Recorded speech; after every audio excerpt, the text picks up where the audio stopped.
اعوذ باللہ من الشیطان الرجیم، بسم اللہ الرحمن الرحیم۔ آپ دیکھ رہے ہیں اسلامک چینل۔ امید کرتی ہوں کہ آپ سب خیریت سے ہوں گے، ٹھیک ٹھاک ہوں گے۔ اللہ تعالیٰ آپ کو اپنے حفظ و امان میں رکھے، اپنی پناہ میں رکھے، تاحیات محتاج نہ کرے اور ہمیں سنتوں کا پابند بنائے، کامل ایمان والا بنائے، پکا اور سچا نمازی بنائے، ہمیں سنتوں کی پیروی کرنے کی توفیق عطا فرمائے۔ اللہ تعالیٰ ہمیں اور ہمارے اخلاق اچھے کرنے کی عادات ہماری پختہ ہو جائیں۔ ہمیں اپنے اخلاق اچھے کرنے چاہیے۔ دنیا میں سب سے زیادہ کون سی کتاب پڑھی جاتی ہے؟ قرآن مجید۔ قرآن مجید کی کل آیات کی تعداد کتنی ہے؟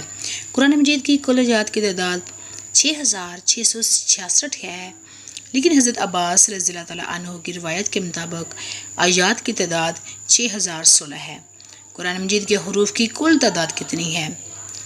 3,23,671۔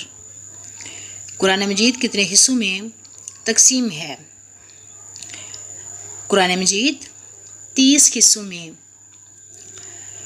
سوال ہے، ہر پارے میں کتنے رکوع ہوتے ہیں؟ ہر پارے میں قرآن کریم کے ہر پارے میں 15 سے 20 تک رکوع ہوتے ہیں۔ کسی پارے میں 18 ہوتے ہیں، کسی میں 19 ہوتے ہیں، کسی میں 17 ہوتے ہیں۔ ایک رکوع میں کتنی آیات ہوتی ہیں؟